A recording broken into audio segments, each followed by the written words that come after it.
it produces something that other people are willing to pay a premium for. Let's go! It creates something that people are willing to pay a premium for.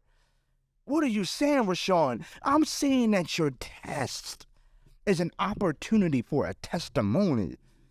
Ooh, your struggle is an opportunity for a beautiful story. I said your pain is the pearl. Don't waste it.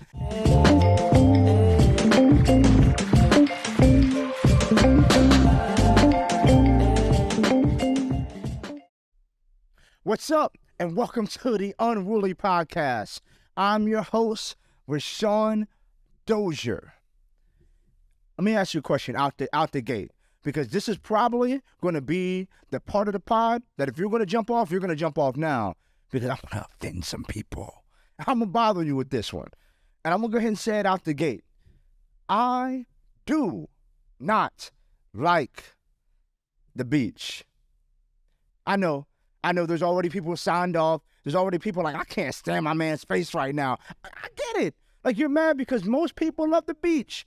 Most people can't wait to go to the beach. Most people, the beach, that's the place where I just relax. And, time just passes so sweet when I'm at the beach.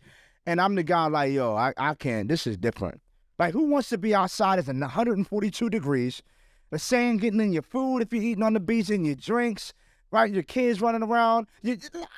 I don't like the beach. Like, thank you for letting me get that off. But, like, real talk, like, I don't mind looking at the ocean. But, man, just being out there for 5 or 6 hours, because here's the problem. Here's the real issue.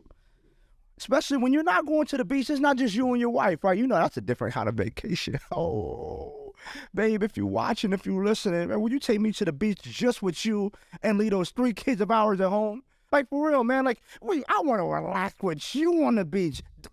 One of the reasons that the beach gets on my nerves is because as much as I love my kids and they're beautiful, thank you, God, for blessing me with them, they don't listen at the beach. You know what I'm saying? Like, stay right here. We're just chilling. Don't walk over there. Don't talk to that person. No, you can't go looking for sharks. Oh, they do the opposite of what I say. Right? And so, but this is the thing that they do that really bothers me, is that they throw sand. Come on, man. Like, and didn't you throw sand as a kid, Rousawn? Yeah, but I didn't have kids as a kid. I didn't know how annoying it was. It gets on my nerves. Don't throw sand.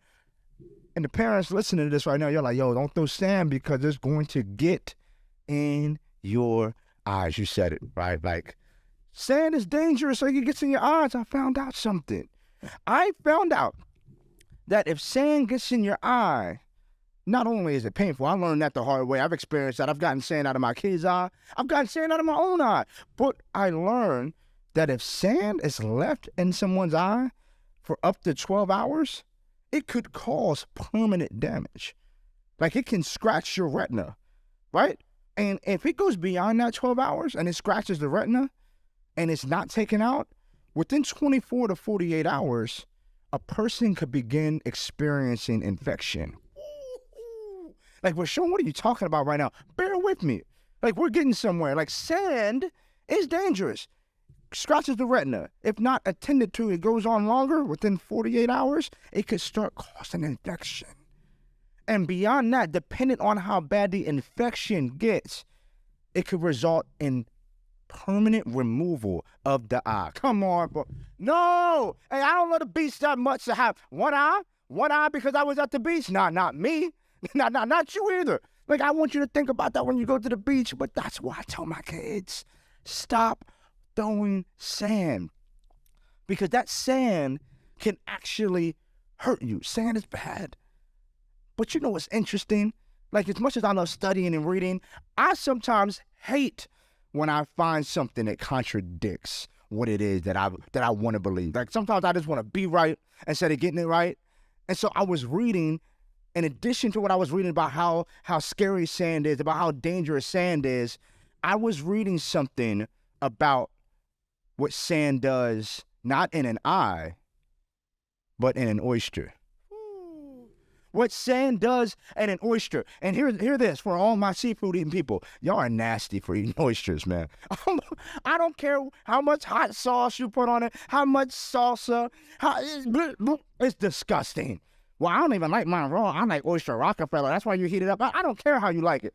I tell my wife, I don't ever even look at me telling me, do I want an oyster? What do I look like? Y'all are disgusting. I feel insulted. I feel attacked. Good. I'm going to continue attacking you eating oysters. Anyways, I found out something so phenomenal about what happens when sand gets inside of an oyster.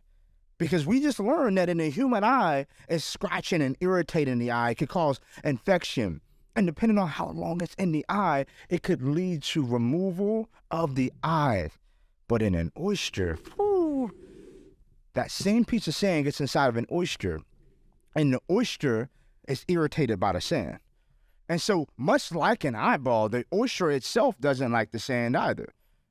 But this is where something beautiful starts to happen. This is where the oyster will feel the sand and say, "Ooh, I don't like that." Right? I don't like that. And we'll start to secrete or let off the same chemical that makes up the oyster's outer shell. It begins to let that out internally.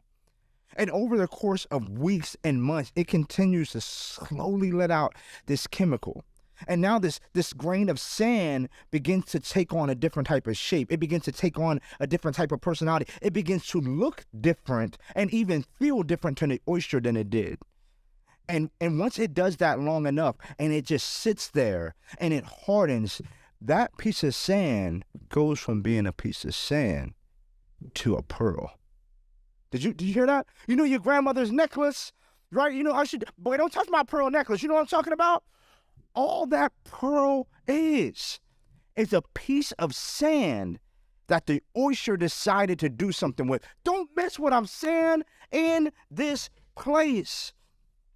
I'm saying right now in your life, what are you doing with the sand? I need you to understand, the sand doesn't change.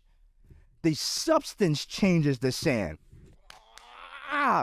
Sand in the eyeball. The eye doesn't do anything except for be irritated by it. It doesn't do anything. The sand is just an irritant. The sand is just something that gets on your nerves. The sand is just a foreign substance. The sand is an obstacle. And the eyeball doesn't do anything with it. But that same irritant, that same piece of sand, that same obstacle, the oyster sees an opportunity to create something out of the same thing that's irritating it. Let's go. Come on now.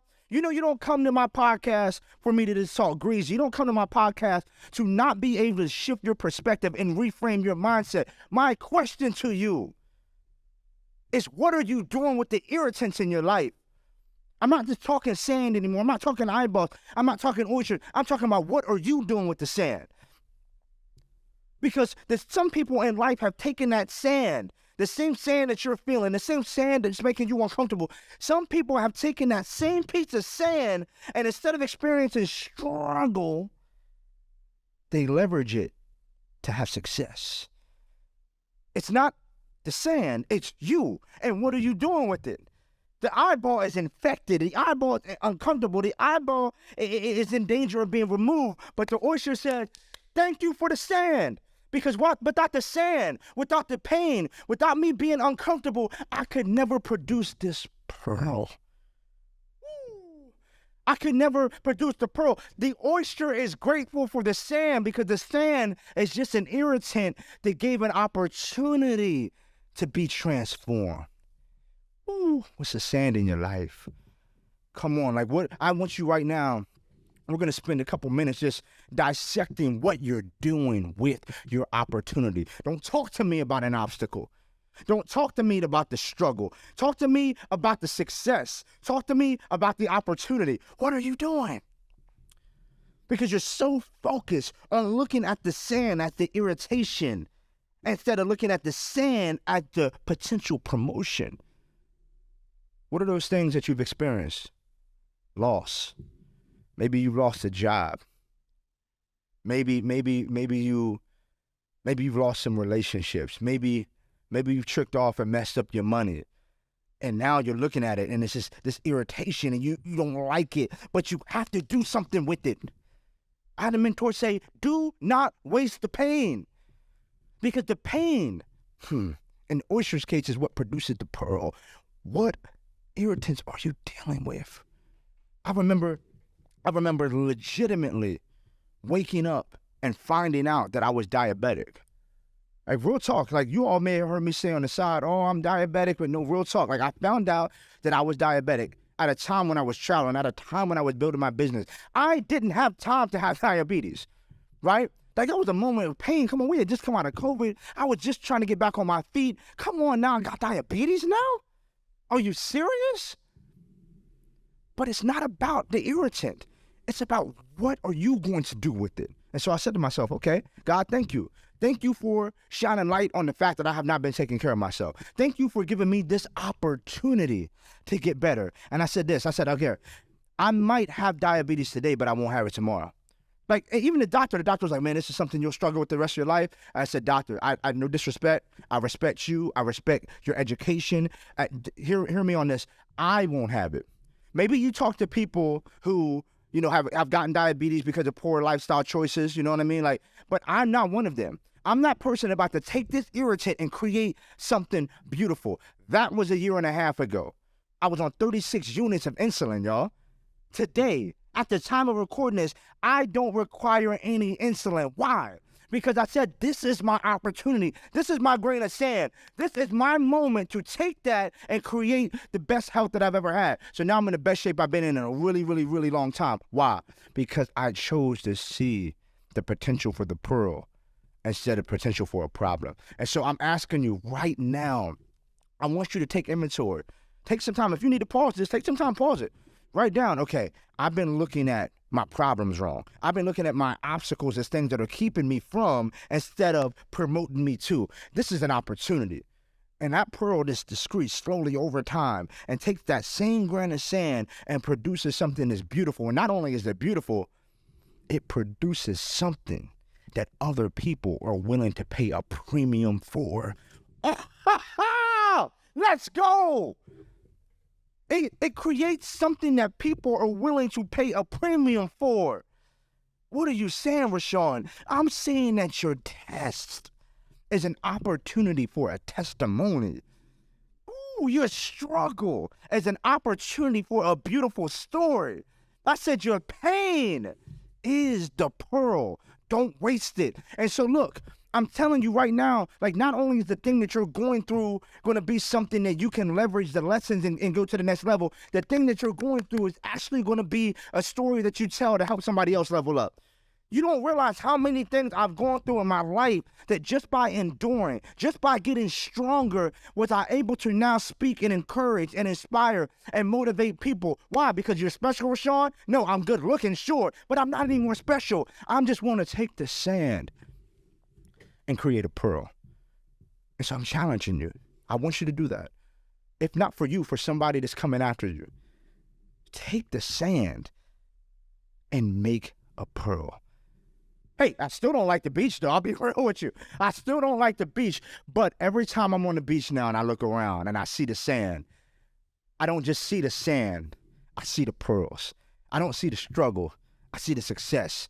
I don't see the pain. I see the promotion. Because when you change how you see things, the things you see change. So go, take all that struggle, take all that pain, and make a pearl. That's all I got for you. This is Rousawn. Thank you for tapping in. Please like and subscribe to the podcast. Until next time, stay unruly and go be great.